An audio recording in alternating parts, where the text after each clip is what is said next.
आदाब नाजरीन, मैं ज़ीशान रज़वी रोशनी टीवी खुसूसी पेशकश में आपका खैर मकदम करता हूँ। नाजरीन, आज का जो ना सिर्फ हिंदुस्तान का बल्कि पूरी दुनिया का जो अहम मसला है वो है कोविड के असरात आप आजकल निज़ामाबाद में भी काफ़ी गहरे पड़ रहे हैं। आप देख सकते हैं कि डेथ रेट में जिस तरह से इजाफ़ा हो रहा है और हॉस्पिटल्स में बेड तक मैसर नहीं है, ऐसे हालात दिन ब दिन बनते जा रहे हैं। तो इसी सिलसिले में हमने ये फ़ैसला किया है कि आवाम को कोविड के सेकेंड वेव के मुतालिक शऊर बेदारी के लिए निज़ामाबाद के माहिर तिब्बी अहदेदार यानी डॉक्टर्स से बात करने के लिए हमने फ़ैसला किया है। हमारे साथ 2 डॉक्टर्स मौजूद हैं जो माहिर शुगर भी हैं और माहिर जो कोविड का इलाज कर रहे हैं। मौजूदा दौर में 2 डॉक्टर्स मौजूद हैं। डॉक्टर फ़रीदा बेगम जो निज़ामाबाद में गवर्नमेंट हॉस्पिटल में असिस्टेंट प्रोफेसर के हैसियत से काम कर रहे हैं और उसके अलावा आरएमओ भी है यहाँ पर, और गुज़िश्ता 1 साल से यानी कि जब कोविड की शुरुआत हुई थी वो इस मर्ज़ को काफ़ी क़रीबी से देख रहे हैं। और आज जहाँ पर गवर्नमेंट हॉस्पिटल कोविड के मरीज़ों से भर चुका है, ऐसे हालात में भी वो अपनी जान पर खेलकर यहाँ पर मरीज़ों की निगहदाश्त कर रही हैं। उसी तरह शुगर के माहिर शुगर भी मौजूद हैं यानी कि डायबिटोलॉजिस्ट भी मौजूद हैं। हमारे साथ एमडी रशीद अली साहब मौजूद हैं। जो शुगर जो एक मर्ज़ है जो हर जगह पे कॉमन पाया जाता है लोगों में एक कर्टन एज के बाद, तो हमारे आज के डिस्कशन का मौजू ये भी है कि शुगर के मरीज़ों पर कोविड का इफ़ेक्ट किस तरह से होता है। इनके जवाबात डॉक्टर रशीद साहब देंगे। हमारे साथ हम अपने इस प्रोग्राम में इनका खैर मकदम करते हैं। अस्सलाम वालेकुम। अस्सलाम वालेकुम। सर, सबसे पहले तो ये पूछना चाहूँगा कि कोविड का सेकेंड वेव क्या है? अस्सलाम वालेकुम रहमतुल्लाहि बरकातहू। सेकेंड वेव लास्ट जनवरी से जो केसेस स्टार्ट हुए तेलंगाना में, मार्च में हमारे पास फर्स्ट केस आया था। उसके बाद धीरे धीरे जुलाई अगस्त में पीक हो गया निज़ामाबाद में। फिर अल्हम्दुलिल्लाह आहिस्ता आहिस्ता हम लोग नवंबर तक कंट्रोल में आ गए। लेकिन फिर सेकेंड वेव, लेकिन म्यूटेंट स्ट्रेन जो फॉरेन कंट्रीज़ में फ़र्स्ट केसेस डिस्कवर हुए थे, आहिस्ता आहिस्ता हम सोचे कि हम सेकेंड वेव से बच जाएंगे। लेकिन सडनली अक्टूबर 3 ये अप्रैल के स्टार्टिंग में ही केसेस बढ़ना शुरू हुए और निज़ामाबाद में लास्ट 4-5 अप्रैल से अभी तक के लिए एक 10 डेज़ में इतना सिनेरियो चेंज हो गया, लाइक 30 to 40 टाइम्स केसेस बढ़ गए। पूरे बेड्स प्राइवेट हॉस्पिटल्स के साथ गवर्नमेंट हॉस्पिटल्स में भी फुल हो गए।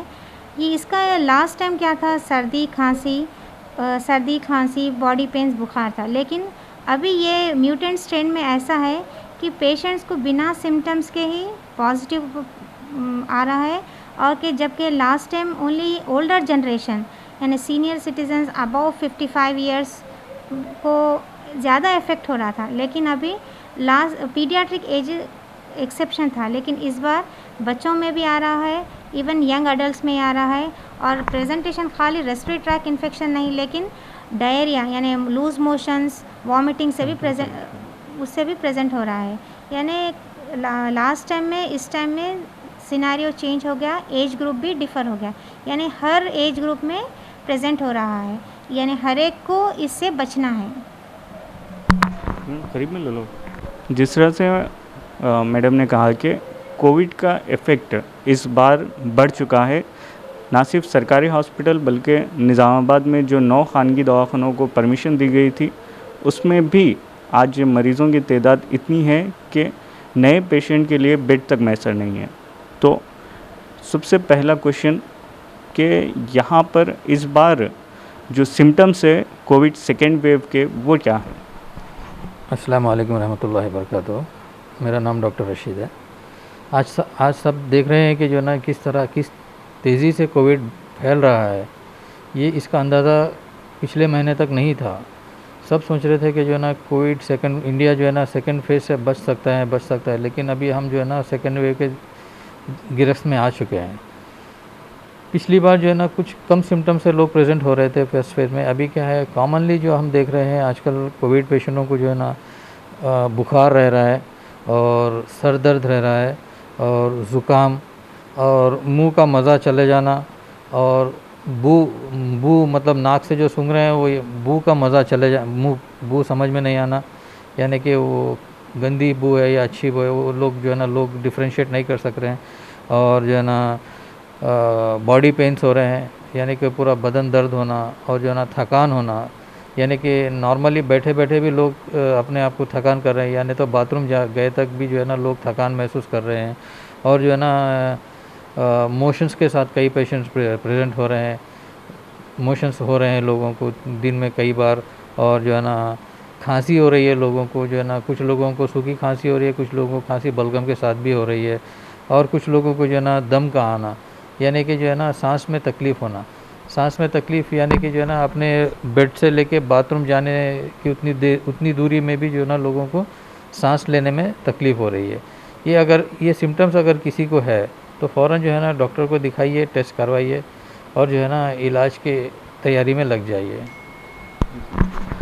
सर ये कोविड का मर्ज़ आने का सबब क्या बनते हैं, यानी कि किस तरह से उससे महफूज रहना चाहिए अभी तक?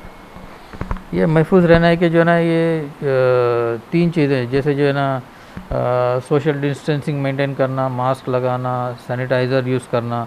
ये बेसिक जो फर्स्ट वेव में भी था, सेकेंड वेव में बेसिक चीज़ें हैं ये।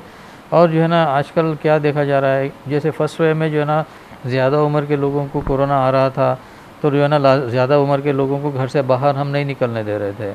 लेकिन अभी क्या है कि जो है ना ये सेकेंड वेव में उसका डिफरेंस ये है कि जो है ना यंग एज ग्रुप्स जो है ना 20 से 40 के बीच में जो यंग एज ग्रुप है, ये लोग को जो है ना इम्यूनिटी बच्चों से लेके बड़ों से लेके कंपेयर करेंगे तो थोड़ा इम्यूनिटी पावर ज़्यादा रहता है ये लोगों में। तो ये लोग क्या कर रहे हैं कि जो बिना डरे जो है ना मार्केट में घूम रहे हैं, कुछ लोग मास्क लगा रहे हैं, कुछ लोग मास्क नहीं लगा रहे हैं। तो जो है ना मार्केट में शॉपिंग के लिए उसके लिए जा रहे हैं, जो है ना ख़रीदारी के लिए जा रहे हैं। तो ये लोग बाहर से कोरोना का जो है ना वायरस जाने अनजाने में जो है ना लेके अपने घर पहुंच रहे हैं। घर पहुंचने के बाद जो घर में माँ बाप हैं, बड़े उम्र के लोग हैं, उनको इन्फेक्ट कर रहे हैं। और जो छोटे बच्चे, जैसे अब घर में हम लोग जाएंगे यंग एज ग्रुप, तो बच्चे तो घर में रहते हैं, उनके पास आते हैं, तो जो है ना उन बच्चों को भी इन्फेक्ट कर रहे हैं। तो अब सेकेंड वेव में डिफरेंस ये देखा जा रहा है कि जो है ना पीडियाट्रिक एज ग्रुप में भी कोरोना आ रहा है पॉजिटिव, और बड़े एज में तो पहले भी आता था, अभी भी आ रहा है, और यंग एज ग्रुप लोग ज़्यादा इसमें इफेक्टिव हो रहे हैं। जी, तो सर मेरा नेक्स्ट क्वेश्चन मैडम से है कि कोविड टेस्ट कब कराना चाहिए? अगर सिम्टम्स महसूस होने पर कराना चाहिए या फिर किसी भी शक के बिना पर कराया जा सकता है? अभी तो टेस्टिंग पहले गवर्नमेंट हॉस्पिटल में ही थी, लिमिटेड मेंबर्स कर रहे थे। अभी तो टेस्टिंग इतने जगह सेंटर्स खोल चुके हैं और इवन प्राइवेट डायग्नोस्टिक सेंटर्स में भी टेस्टिंग हो रही है। अगर कोई पेशेंट नॉर्मली से हट के अगर सर में दर्द, बदन दर्द, बॉडी पेन्स कुछ भी अगर उसको महसूस होए तो टेस्टिंग कराए, बेहतर रहता। रैपिड टेस्ट जो है वो इनिशियल फेज में पॉजिटिव हो रहा, एक बार रैपिड टेस्ट पॉजिटिव आया तो definitely it is considered to be positive. अगर आपके पास सिम्टम्स भी नहीं है लेकिन पॉजिटिव है तो आपको ट्रीटमेंट लेना है, क्वारंटाइन रहना है। दूसरी बात, अगर आपके फ्रेंड सर्कल में या रिश्तेदार में कोई कहे कि मैं पॉजिटिव हुआ, अगर आप उसके क्लोज कांटेक्ट में थे लेकिन फिर भी अगर आपको सिम्टम नहीं है, बेहतर है कि आप टेस्टिंग कराएं। यानी जितना ज़्यादा हम टेस्टिंग कराएंगे उतने डिटेक्ट होंगे और वो अपने आप को क्वारंटाइन करेंगे, तो वहाँ से उनसे जो स्प्रेड हो रहा वो हम उसको रोक सकेंगे। तो अभी इस टाइम पे लॉकडाउन कुछ नहीं है, सिर्फ इंसान के अपने इंडिविजुअल की एक रिस्पॉन्सिबिलिटी है कि उसके करीब में जो भी पॉजिटिव हुआ था उन्होंने जैसा पता चला इमीडिएटली वो टेस्टिंग के लिए अगर चले गए तो बेहतर है।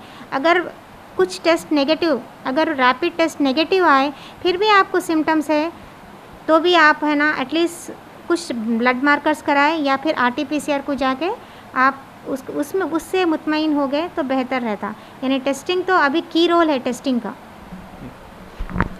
तो कोविड के डिफिनेशन यानी कि हमें आइडेंटिफाई किस तरह से करना चाहिए, इसका मतलब क्राइटेरिया के लिए कौन से टेस्ट आज बेहतर है सर? देखिए आजकल जो है ना, जैसे मैडम ने बताया, जो है ना गवर्नमेंट सेक्टर में गवर्नमेंट ऑफ तेलंगाना या गवर्नमेंट ऑफ इंडिया का जो है ना बहुत ही अच्छा प्रोग्राम चल रहा है कि जो है ना ये लोग फ्री में टेस्ट कर रहे हैं। जो रैपिड टेस्ट है, रैपिड टेस्ट अगर with in few days of the disease कराएंगे, यानी कि जैसे सिम्टम शुरू है जल्द से जल्द कराएंगे, तो रैपिड टेस्ट पॉजिटिव आ सकता है। तो रैपिड टेस्ट पॉजिटिव आ गया तो मतलब कि कंपलसरी पॉजिटिव है, और जो है ना गोल्ड स्टैंडर्ड RT-PCR है, लेकिन उसको आजकल क्या है कि वो लोड ज़्यादा होने की वजह से टेस्ट जो है ना थोड़ा टाइम लग रहा है उसका रिपोर्ट्स आने के लिए। तो जो है ना 3 चीज़ें काफ़ी अहम है। एक जो है ना ये जो कोरोना का टेस्ट कराना है, या तो रैपिड एंटीजन या RT-PCR, first thing. Second thing क्या है, कुछ ब्लड मार्कर्स है, जैसे कि कोविड मार्कर्स है, वो कोविड मार्कर्स का टेस्ट जो है ना ब्लड से करते हैं। इसमें भी जो है ना अपने को सीवियरिटी ऑफ द डिसीज़ पता चलता है। और थर्ड थिंग क्या है कि जो है ना HRCT चेस्ट में जो है ना ये 3 मिला के जो है ना पेशेंट का सीवियरिटी पता चल सकता है। तो ये इसमें क्या है कि जो है ना कई लोगों को जो है ना CT स्कैन में जो है ना कोरैट्स 1, 2, 3, 4, 5, 6 करके दे रहे हैं। तो जो है ना कोरैट्स 1, 2 जो है ना सिंपल डिसीज़ है, अगर 3, 4 आया तो जो है ना ट्रीटमेंट शुरू कर लेना चाहिए, और जो है ना ये माइल्ड मॉडरेट डिसीज़ है। और 5, 6 जो है ना 5, 6 स्टेज में अगर कोई पेशेंट है और उसको सांस में तकलीफ़ है, तो समझ लेना कि RT-PCR करो, या कोविड नहीं भी करे तो RT-PCR नहीं भी करे तो ये पॉजिटिव है बोल के हम सोच सकते हैं। तो जो है ना ये इसमें भी जो है ना स्कोर है, ये HRCT स्कैन का जो ना आजकल स्कोर दे रहे हैं 25 नंबर तक जो स्कोर दे रहे हैं। तो 1 to 7/25 अगर रहा तो ये माइल्ड डिसीज़ है। 7 से लेके जो है ना 17 तक रहा तो जो है ना, जैसे कि 17/25 तक जो है ना ये मॉडरेट डिसीज़ है, और मोर देन 17 जो है ना ये सीवियर डिसीज़ है। अगर किसी को मोर देन 17 रहा, सांस में तकलीफ़ है, पल्स ऑक्सीमीटर में अगर सैचुरेशन देख रहे हैं हम तो लेस देन 93 है, तो जो है ना ये लोगों को फ़ौरन एडमिट होना चाहिए। तो ये 3 चीज़ों की कॉम्बिनेशन में डिसीज़ का जो है ना सीवियरिटी क्या है हमको पता चलता है।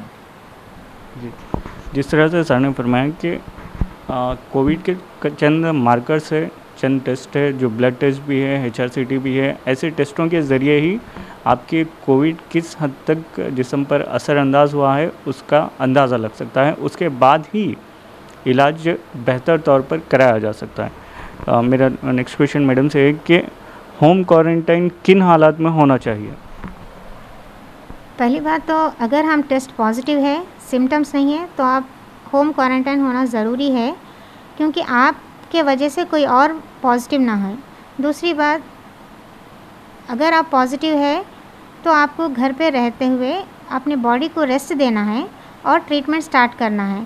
ट्रीटमेंट स्टार्ट करते वक्त अगर आप उसके साथ अगर ब्लड मार्कर्स जैसा डॉक्टर साहब कहें को, जैसे कि बॉडी में ये कोविड एक है इन्फ्लेमेशन स्टार्ट करता है, जिसके वजह से बॉडी में कई केमिकल्स रिलीज़ होते। वो केमिकल्स को हम टेस्ट करते, मतलब असेस करते कितने लेवल तक वो केमिकल्स रिलीज़ हुए, यानी कि जैसे कि CRP, C रिएक्टिव प्रोटीन, कोई भी इन्फ्लेमेटरी कंडीशंस में ये बढ़ जाता। यानी अगर नॉर्मल रेंज उसका 5 to 6 है, उसके ऊपर जैसे कि कई लोगों को 10 रहता, किसी को 15, कई पेशेंट्स को 100 तक भी CRP है।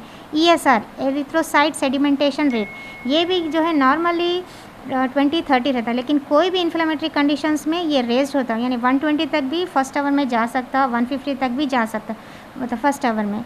दूसरा है डी डाइमर और फेरिटिन, ये भी इन्फ्लेमेटरी मार्कर है, ये भी इन्फ्लेमेशन में बढ़ जाता है। कई पेशेंट्स को सिर्फ कोरोना से ही नहीं, अगर कोई क्रॉनिक स्मोकर है उसमें भी ये डी डाइमर लेवल बढ़ सकता है।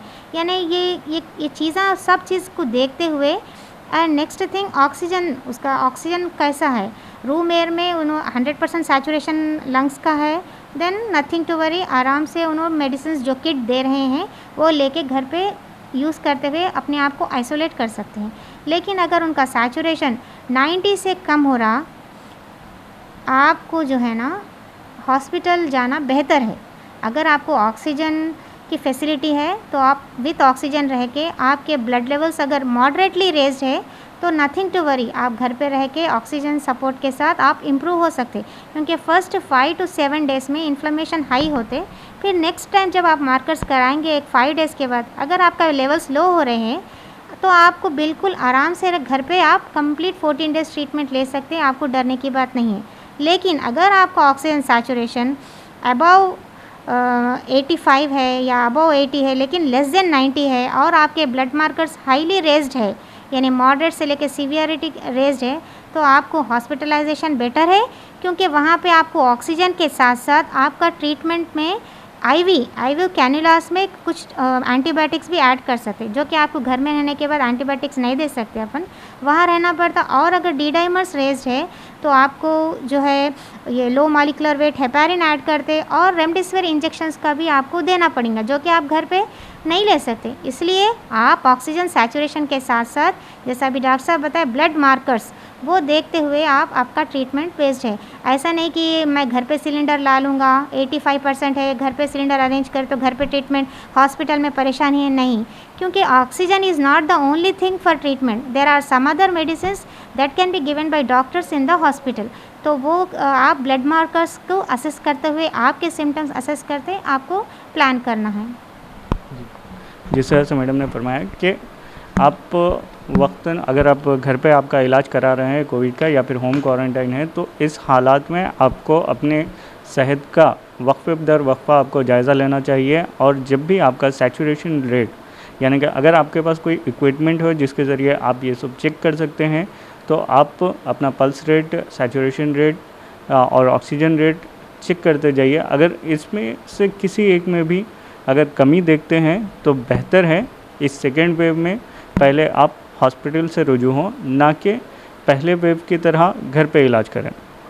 सर, अगर कोई शुगर पेशेंट है, अगर कोविड से मुतासिर हो जाए तो उस पर कोविड किस तरह से असरअंदाज होता है?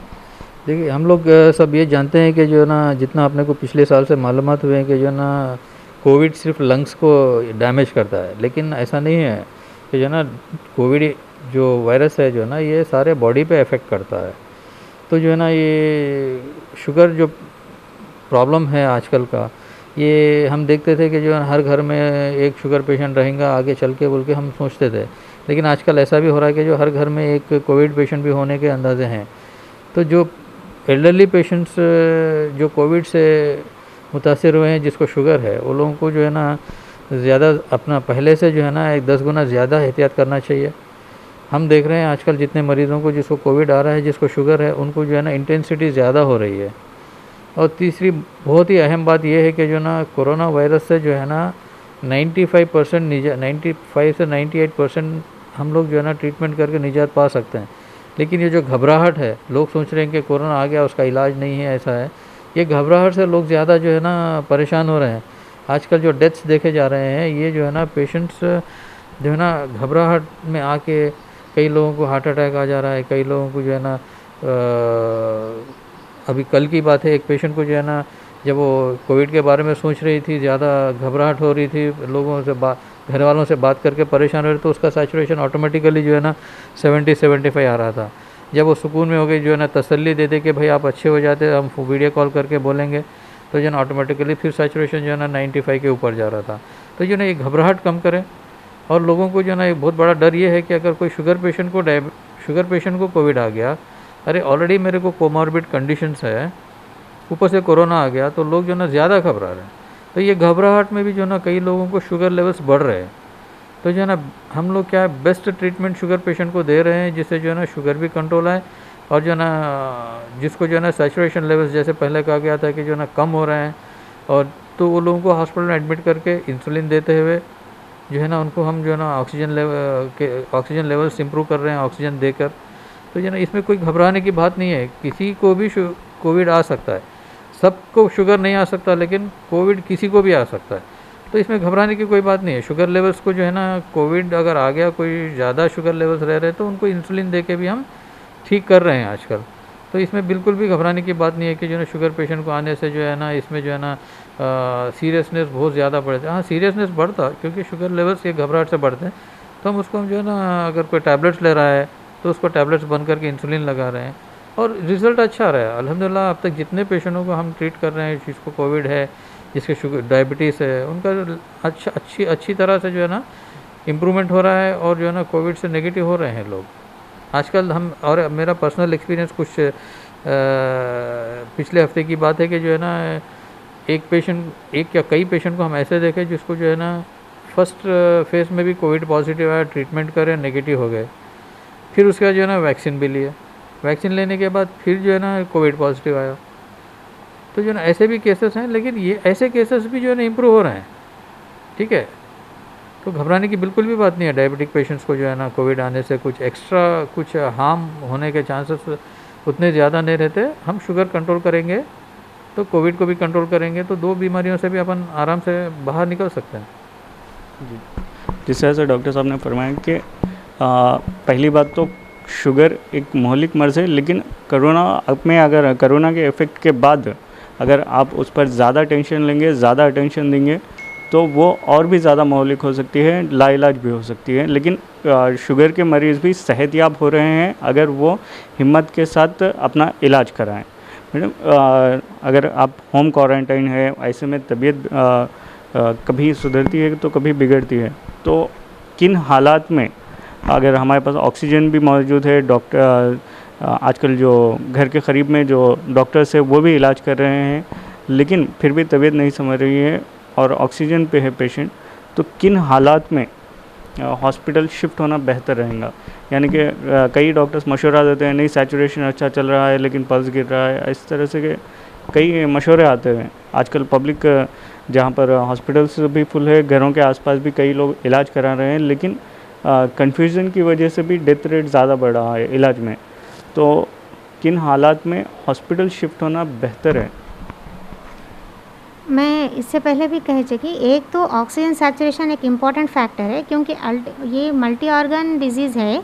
लंग्स के ऊपर ही अफेक्ट नहीं, जैसे डॉक्टर साहब कह रहे थे, सारे ऑर्गन्स, लेकिन मेन उसका क्या है, लंग को फाइब्रोस कर दे रहा, जिसके वजह से जितना ऑक्सीजन हमको मिलना चाहिए नहीं मिल रहा, वो वन फैक्टर है। तो हमको ऑक्सीजनेशन अगर सही हुआ तो सारे ऑर्गन्स को सही तरीके से ऑक्सीजन पहुँचेगा। वन थिंग, सैचुरेशन जब कम हो रहा है, यानी लेस देन 90 है, और उसके साथ आपके ब्लड लेवल्स में अगर आपके रेज्ड मार्कर्स है, तो मैं चाहती हूँ कि आप लोग हॉस्पिटलाइज होए, क्योंकि ओनली ऑक्सीजन से हेल्पफुल नहीं है, उसके साथ आपको इंजेक्टेबल्स देना है, उसके साथ ज़रूरी है तो रेमडेसिविर इंजेक्शंस भी प्लान कर सकते हैं। यानी अगर उसके साथ अगर कोमॉर्बिड कंडीशंस है, जैसे कि डायबिटिक है, हाइपरटेंसिव है, ये लोग हैं, तो उन लोग को, क्योंकि इनके मेडिकेशंस में कहीं कहीं स्टेरॉइड्स भी ऐड करते हैं, जिसकी वजह से क्या है, शुगर्स अप्स एंड डाउन होने के चांसेस रहते हैं, जिसको क्या है, जो आप रेगुलर डायबिटिक मेडिसिन ले रहे हैं उसको चेंज करते हुए, मेडिसिन आपके शुगर लेवल मॉनिटरिंग करते हुए आपको सुबह शाम आपको इंसुलिन देना पड़ता। इस वजह से भी हॉस्पिटलाइजेशन इम्पॉर्टेंट है। तो फर्स्ट थिंग सैचुरेशन, और दूसरा थिंग ब्लड लेवल में जो मार्कर्स रेज्ड है वो चीज़। और कई लोगों को क्या है, उसका मार्क्ड लेवल्स थोड़े बढ़े हुए रहते, लेकिन उनका सैचुरेशन अच्छा रहता, तो वो लोग घर पे रह के ट्रीटमेंट कर सकते हैं। तो सैचुरेशन और ब्लड लेवल्स, ये दो चीज़ें बहुत इम्पॉर्टेंट है। जिस तरह से कभी भी याद रखिए कि इलाज एक काफ़ी अहम चीज़ है। इस इलाज के मौके पर ज़्यादातर नीम हकीमों से दूर रहते हुए परफेक्ट डॉक्टर की तलाश करते हुए अपना इलाज कराएं, और इस कोविड दौर में मशवरों से ज़्यादा अमल कीजिए, क्योंकि यहाँ पर हालात जो सेकेंड वेव के हैं वो दिन पर दिन संजीदा होते जा रहे हैं, काफ़ी खौफनाक रूप अपनाते जा रहे हैं। और इस दौर से बचने के लिए वैक्सीनेशन भी हुकूमत ने लॉन्च कर दिया है, जिसके 2 टीके हैं। तो वैक्सीनेशन कब लेना चाहिए और किस उम्र के लोगों पे ज़्यादा इफेक्टिव करते हैं? एक्चुअली वैक्सीनेशन तो सभी वैक्सीनेट हो गए तो वो बेहतर था, लेकिन गवर्नमेंट क्या है, first health workers, frontline workers के लिए दिए, जिसमें 96 से 98% सारे लोग वैक्सीन ले चुके हैं। जो 2-3% नहीं लिए हैं, रिसेंटली वो लोग भी फर्स्ट डोज ले चुके हैं। दूसरी बात, सीनियर सिटीजन्स को भी हर जगह वैक्सीन देने के लिए सेंटर्स स्टार्ट कर दिए थे, और अभी 40 ईयर्स अब विथ रिस्क फैक्टर्स वालों को भी दे रहे हैं। वैक्सीन तो लेना ज़रूरी है अपने अपने माहौल के हिसाब से। जैसे कि यूजुअली कोई लोग प्रिफर करे कोविशील्ड लेंगे, कोई कोवैक्सीन। वैक्सीन चाहे कुछ भी हो, but still it is preventive. Suppose अगर 100 मेंबर्स वैक्सीनेटेड हुए, तो 100 मेंबर्स को ऐसा नहीं है कि उनको इन्फेक्ट नहीं होगा कोविड से, वो लोग इन्फेक्ट हो सकते हैं, लेकिन जो सीवियरिटी है वो सीवियरिटी टू सम एक्सटेंट कम होगा। 100 मेंबर्स वैक्सीनेटेड है और 100 मेंबर्स वैक्सीनेटेड नहीं है, तो जो वैक्सीनेटेड नहीं है वो ग्रुप में ज़्यादा लोग को हॉस्पिटलाइज करना पड़ेगा, लेकिन जो वैक्सीनेटेड है वो लोगों में कम मेंबर्स शायद हॉस्पिटलाइज होंगे, यानी सीवियरिटी कम होंगे। और कई लोगों क्या है गलतफहमी है, वैक्सीन लेने से शायद स्टेरिलिटी हो जाएंगी या वैक्सीन लेने से कुछ हो जाएगा, ऐसे कई अफवाहें सुन रही हैं, लेकिन वो सारी चीज़ें गलत हैं। हमारे पास सारे डॉक्टर्स, सारे स्टाफ नर्सेस, टेक्नीशियंस वो लोग सब लिए, लेकिन किसी में भी कुछ रिएक्शन नहीं आया। माइल्ड सिम्टम्स जो हमारे बच्चों को, छोटे बच्चों को टीका दिलाते, माएँ को पता चलता आज बच्चा सताएंगा शायद, वो लोग पहले से ही उसके लिए पैरासीटामोल की तैयारी कर लेते हैं, जैसे कि डीपीटी वैक्सीन। उसी तरह ये भी एक वैक्सीन है। कई लोग को तो कुछ प्रॉब्लम नहीं हुआ, लेकिन किसी लोग को मतलब हाथ में दर्द रहा या किसी लोग को माइल्ड फीवर आया, जिसके लिए पैरासीटामोल ले सकते हैं। पेन किलर्स अलग चीज़ है और पैरासीटामोल अलग है, लेकिन डॉक्टर के सुपरविज़न में। और मैं चाहती हूँ कि जो भी अगर वैक्सीनेट करे वो मिनिमम अपना शुगर लेवल्स पहले चेक कर ले और सीआरपी यानी इन्फ्लेमेशन ऑलरेडी बॉडी में है क्या वो चेक करें। अगर वो लोअर साइड है, नॉर्मल साइड में है, तो देन गो फॉर वैक्सीनेशन। कुछ प्रॉब्लम नहीं है उससे, वैक्सीनेशन लेना ज़रूरी है। अब तो रमज़ान का महीना है, कई लोग सोच रहे हैं कि वैक्सीन रमज़ान में कैसे लें, लेकिन जितना जल्दी वैक्सीन लेंगे उतना बेहतर रहे, क्योंकि कोविड सेकेंड वैक्सीन अभी जो कोविशील्ड दे रहे हैं अपने हॉस्पिटल में 8 वीक्स के बाद सेकेंड डोज, पहले 4 वीक्स था, अभी उसको 6 वीक्स के बाद दे रहे सेकेंड डोज। सेकेंड डोज होने के बाद एक 15 डेज़ के बाद बॉडी में एंटीबॉडीज़ डेवलप होते, देन आपको प्रोटेक्शन रहेगा, बट स्टिल आपको मास्क पहनना है, डिस्टेंस मेंटेन करना है और जो है हमेशा अपने आप को सैनिटाइज़ करना है। ये लोग बोलेंगे कि सारी चीज़ें ये सब करना है तो वैक्सीन क्यों लेना है। मैं अभी बता रही हूँ आपकी, वैक्सीन से क्या है, आपकी जो सिवियरिटी है, मॉर्बिडिटी, जो तकलीफ़ है वो कम हो जाएंगी। जितना बिना वैक्सीन के इन्फेक्शन होगा तो ज़्यादा परेशानी उठानी पड़ेंगी, वैक्सीनेटेड है तो शायद परेशानी थोड़ी कम उठानी पड़ेंगी। तो हर एक जो ना वैक्सीनेशन करना ज़रूरी है। मैं कुछ इसमें ऐड करना चाहूँगा कि जो है ना ये लोग को गलतफहमी ये हो रही है कि जो है ना वैक्सीन लेने के बाद भी कोरोना आ रहा है, तो लोग जो है ना डरे हुए हैं कि जब वैक्सीन लेने के बाद भी कोरोना आ रहा है तो फिर वैक्सीन लेने की क्या ज़रूरत है। तो अगर 100 लोगों को जिसको वैक्सीन नहीं दी है और 100 लोगों को जिसको वैक्सीन दी है, अगर ये कंपेयर करेंगे तो ना जिसको कोरोना आ रहा है जो वैक्सीन नहीं लिए उसमें ऑलमोस्ट 30% लोगों को जो है ना हॉस्पिटलाइज़ करने की ज़रूरत पड़ रही है, और जो ऑलरेडी वैक्सीन ले चुके हैं और उनको कोरोना है उसमें सिर्फ करीब 5% लोगों को जो है ना हॉस्पिटलाइज करना पड़ रहा है। और सीवियरिटी जो है ना 5% है जो वैक्सीन ले चुके हैं, और सीवियरिटी जो वैक्सीन नहीं लिए 100 में से 30 लोगों को काफ़ी सीवियर हो रहा है। और जो है ना वैक्सीन लेना बहुत ही ज़रूरी है। वैक्सीन लेने का मतलब ये है कि जो है ना रिड्यूस द मतलब उससे जो है ना सीवियरिटी कम हो रही है, लोगों को हॉस्पिटलाइजेशन करने के चांसेस जो है ना सिर्फ 5% है, और वैक्सीन नहीं ले लोगों को 30% चांसेस है। तो वैक्सीन लेना जो है ना बहुत ज़रूरी है। और इतना अच्छा इंतज़ाम government of Telangana, government of India से जो है ना जो वैक्सीन की दे रहे हैं जो, और जो है ना कई फ्री ऑफ कॉस्ट दे रहे हैं, इतना अच्छा ये इंतज़ाम है, तो इसका फ़ायदा उठाने में जो है ना काफ़ी अच्छा है। तो सब लोग वैक्सीन लीजिए, वैक्सीन से मत डरिए।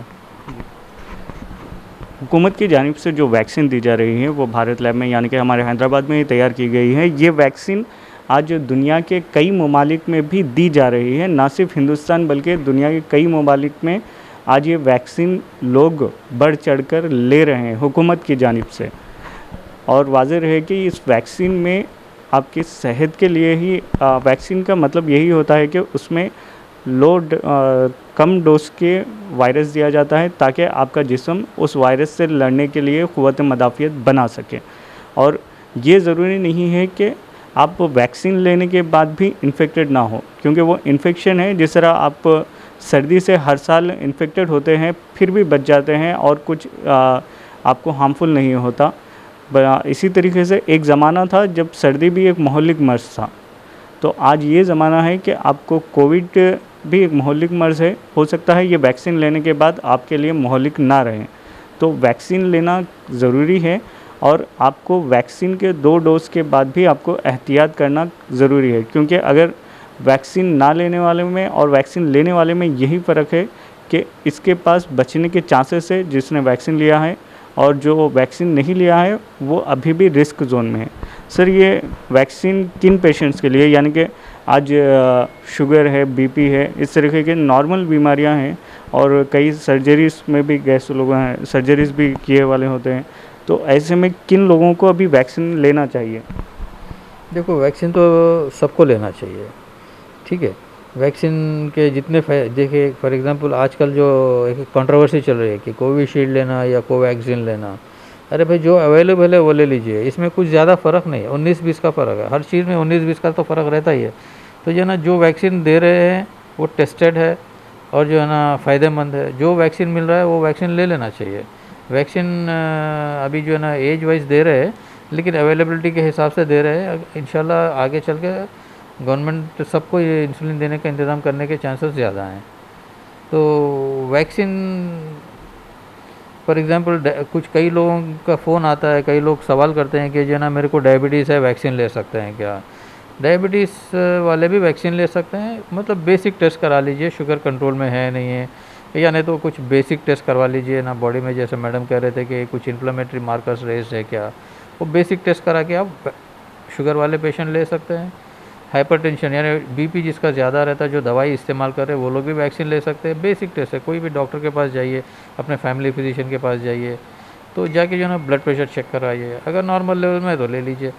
ऐसे लोग को जिसको बहुत ही ज़्यादा ब्लड प्रेशर है, जिसको जो है ना गोलियों की बदलाने की ज़रूरत है, तो थोड़ा कुछ रोज़ इंतज़ार करके ले लीजिए, लेकिन लेना ज़रूरी है। कई लोग बोलते हैं कि जो है मेरा ऑपरेशन हुआ है और जो है ना ऑपरेशन की वजह से वैक्सीन, अरे कोई भी ऑपरेशन हो उसके लिए जो है ना पोस्ट ऑपरेटिव पीरियड जो रहता, वो पीरियड थोड़ा वेट कर लीजिए, फिर उसके बाद वो वैक्सीन ले सकते हैं। यानी कि जो है ना डायबिटीज़, हाइपरटेंशन, किडनी डिसीज़ वाले, या नहीं तो हार्ट डिसीज़ वाले, या नहीं तो थायराइड वाले, या नहीं तो कोई और बीमारी वालों को जो है ना वैक्सीन लेने में कोई प्रॉब्लम नहीं है। खाली इसका देखना ये चाहिए कि पीडियाट्रिक एज ग्रुप वालों को थोड़ा नहीं लेना है अभी गवर्नमेंट के रूल्स के हिसाब से, और जो लेडीज़ प्रेग्नेंट है वो लोगों को वैक्सीन के लिए थोड़ा वेट करना पड़ेगा। बस इतना ही रुकावट है, अदरवाइज़ जो है ना कोई बीमारी से वैक्सीन का जो है ना नहीं लेना, ऐसा कोई ठोस रिसर्च सबूत नहीं है, सब ले सकते हैं वैक्सीन। बस बेसिक ये देखना चाहिए कि जो है ना बेसिक उनके डायबिटीज़ वालों को शुगर कंट्रोल है नहीं है, बेसिक देख लेना चाहिए, बस ऐसा कुछ भी नहीं है, सब ले सकते हैं इंशाल्लाह। जी, मौजूदा दौर में वैक्सीन ही एक ऐसा ज़रिया है जिसके ज़रिए आप कोविड के इफ़ेक्ट के बाद भी ज़िंदा रहने के इम्कानात हैं। अगर आप गाड़ी भी चलाते हैं तो आपको एक्सीडेंट का एक ख़तरा रहता है, और यही ख़तरा अब शायद वैक्सीनेशन में भी है, लेकिन इस बात की तो गारंटी है कि आप ज़िंदा रहेंगे। मैडम, हम जाते जाते आप इस प्रोग्राम के ज़रिए आवाम को कोई मैसेज देना चाहें?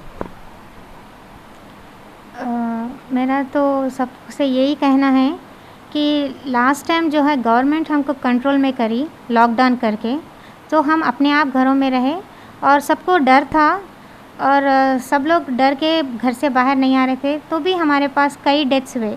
अभी कंट्रोल सिर्फ हमारे अपने आप में रखना है, गवर्नमेंट फिर लॉकडाउन में शायद नहीं जाएंगी, क्योंकि कई लॉकडाउन से फाइनेंशियली हम लोग बहुत पीछे हो गए। अब जिम्मेदारी हम सब पे है, गवर्नमेंट हमको कंट्रोल करना ज़रूरी नहीं है, हम अपने आप को कंट्रोल करें, यानी जो ज़रूरी काम है उसी के लिए बाहर जाएं, गैर ज़रूरी गैदरिंग्स नहीं करें, अननेसेसरली शॉपिंग्स नहीं करें, और अपने आप को अपन जब भी अपने को शक आए कि मैं किसी कांटेक्ट में हूँ तो अपने आप को टेस्ट करवाएं। पहले के जैसा नहीं है कि टेस्टिंग के लिए प्रॉब्लम हो रहा, हर जगह टेस्टिंग की फैसिलिटी है, उसको यूटिलाइज़ करें। और अगर आप पॉजिटिव है तो मतलब नथिंग टू वरी, अगर आप पॉजिटिव है तो नेक्स्ट अगर अफोर्डेबिलिटी है तो ब्लड मार्कर्स करवाते अपना लेवल चेक कर लीजिए, और अपने आप को वो हिसाब से होम क्वारंटाइन होते हुए मेडिसिन ले लीजिए, किट्स भी अवेलेबल है, अगर एक आध चीज़ नहीं है तो आप ले सकते हैं एक्स्ट्रा। और अगर बड़े लोगों को अगर सिम्टम्स सिवियरिटी है तो उनको जो है यानी घर में, जैसा कि सबको मालूम है पल्स ऑक्सीमीटर है, उससे अपन ऑक्सीजन सैचुरेशन चेक करें, अगर उनके सैचुरेशंस अगर 90 से कम हो रहे हैं तो डेफिनेटली हॉस्पिटलाइज करने की कोशिश करें, ऑक्सीजन का सपोर्ट दीजिए।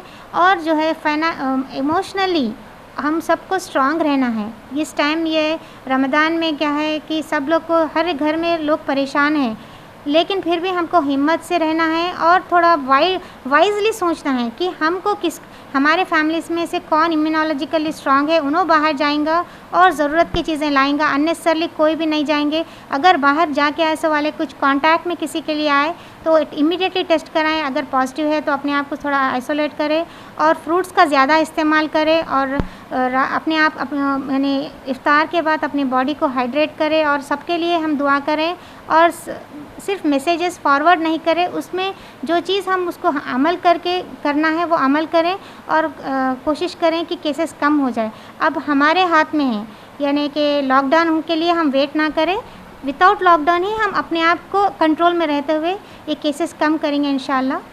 और मैं चाहती हूँ कि सब दुआएं भी करें, इंशाल्लाह दुआ में बहुत चेंजेस आते हैं और अपने आप को एक सिस्टमेटिक ज़िंदगी से थोड़ी ये केसेस कम करें तो बेटर रहता। और मैं कुछ ऐड करना चाहूँगा कि जो ना आजकल जो ना ये जो चल रहा है कि जो ना रेमडेसिविर इंजेक्शन, ये इंजेक्शन जो है ना अभी शॉर्टेज चल रहा है, लेकिन गवर्नमेंट ऑफ तेलंगाना के जानिब से जो है ना गवर्नमेंट हॉस्पिटल में रेमडेसिविर अवेलेबल है। रेमडेसिविर के लिए लोग काफ़ी भागम दौड़ी कर रहे हैं।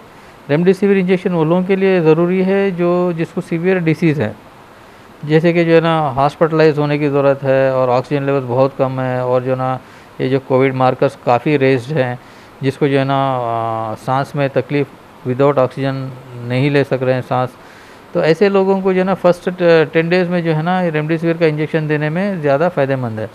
तो रेमडेसिविर इंजेक्शन जो है ना उसके पीछे ज़्यादा मत भागिए, जिसको ज़रूरत है, जो हॉस्पिटलाइज पेशेंटों को ज़्यादा ज़रूरत है। कई लोग क्या कर रहे हैं कि जो है ना हो सकता है कि जो है ना मेरे को आगे ज़रूरत पड़ती बोल के ख़रीद के रख रहे हैं, उसको ब्लॉक करके रख रहे हैं, तो ये मेरे ख्याल में ज़रूरी नहीं है। तो जो है ना सीवियर डिसीज़ में ही ये जो है ना ज़रूरी है। होम क्वारंटाइन जो है वो लोगों के लिए जो है ना रेमडेसिविर इंजेक्शन की ज़रूरत नहीं है। होम क्वारंटाइन में जो है ना सिंपल मेजर से जो है ना आप ठीक हो सकते हैं। सिंपल मेजर यानी कि जो है ना ये जो कोरोना वायरस है जो है ना स्टीम इन्हेलेशन से उसको जो है ना डीएक्टिवेट कर सकते हैं। तो 2-3 बार दिन में स्टीम इन्हेलेशन लीजिए और जो है ना ये गार्गलिंग करते हैं। ये गार्गलिंग यानी जो है ना कुनकुने पानी में जो है ना नमक डालना, नमक का पीएच और जो है ना ये कोरोना का पीएच जो है ना, नमक का पीएच कोरोना के पीएच से ज़्यादा रहता है, जिसकी वजह से उसको डीएक्टिवेट कर सकते हैं। दिन में 2-3 बार गरारे करिए कुनकुने पानी से। तो ये ना बेसिक चीज़ें, जैसे कि जो है ना ऐसे चीज़ें इस्तेमाल करिए जिसका जो है ना कोरोना के पीएच से ज़्यादा पीएच हो, जैसे कि जो है ना अदरक है और जो है ना लौंग है, जैसे ना चकला है, जैसे कि जो है ना जैसे कि आप हम हमारे पेशेंटों को मशवरा ये दे रहे हैं कि जो है ना डिकाशन बनाइए, काढ़ा बनाइए, जैसे कि उसमें जो है ना थोड़ा सा 1 लीटर पानी ले लिया, आप उसको चूल्हे पे लगा दीजिए, 1 लीटर तक बॉईल करें, उसमें बॉईल में थोड़ा सौंठ, थोड़े जो है ना काली मिर्ची के दाने जिसका पीएच ज़्यादा रहता कोरोना से, और थोड़ा जो है ना अदरक और थोड़ा उसमें जो है ना लौंग, दालचीनी का चकला डाल के उबालिए, उसको 1 लीटर का 1 लीटर बनाइए। बना के जो है ना उसमें जो है ना चूल्हा बंद करके थोड़ी सी पत्ती अपने टेस्ट के हिसाब से, उसके बाद थोड़े जो है ना पुदीने के पत्ते डालिए, उसका पीएच भी जो है ना कोरोना वायरस से ज़्यादा पीएच रहता है, जिसको कोरोना वायरस को डीएक्टिवेट कर सकता है। तो इसको छान लीजिए। जिसको शुगर है वो लोग शुगर को ऐड मत करिए, थर्मस में डाल के रखिए। जिसको शुगर नहीं है उसमें थोड़ा शक्कर मिलाइए और घंटे में थोड़ा थोड़ा पीजिए, ताकि जो है ना अपने गले से जो उतरता ना, ज़्यादातर वायरस अपने को थ्रोट रीजन में, गले में रहता है, आप सबको मालूम है, तो उसको हम डीएक्टिवेट घर में खुद कर सकते हैं। तो ज़्यादा घबराने की ज़रूरत नहीं है। बेसिक्स पे जाइए, बेसिक्स ABCD जैसे है ना, बेसिक्स पे जाइए कि जो है ना ये हैंड सैनिटाइज़र, मास्क लगाना, सोशल डिस्टेंसिंग मेंटेन करना और जो है ना अपने आप को जो है ना हाइड्रेट करना, यानी कि अपने बॉडी में जो है ना फ्लूइड लेवल्स कम नहीं करना, थोड़ा गरारे करना, थोड़ा जो है ना स्टीम इन्हेलेशन लेना, ये बेसिक चीज़ें हैं। बाकी का जो है ना ज़्यादातर जो है ना होम आइसोलेशन से ही लोग अच्छे हो रहे हैं। सीवियर डिसीज़ में रेमडेसिविर की ज़रूरत पड़ सकती है, फलाना का ज़रूरत पड़ सकता है, वो हॉस्पिटलाइज पेशेंट में। तो ज़्यादा आप घबराने की ज़रूरत नहीं है। घबराहट को एकदम बाजू रखिए और जो है ना अपने आप को जो है ना हिम्मत दीजिए। हिम्मत से जो है ना कई लोग बाहर आ रहे हैं। 95% लोग अच्छे हो रहे हैं, 95 to 98%।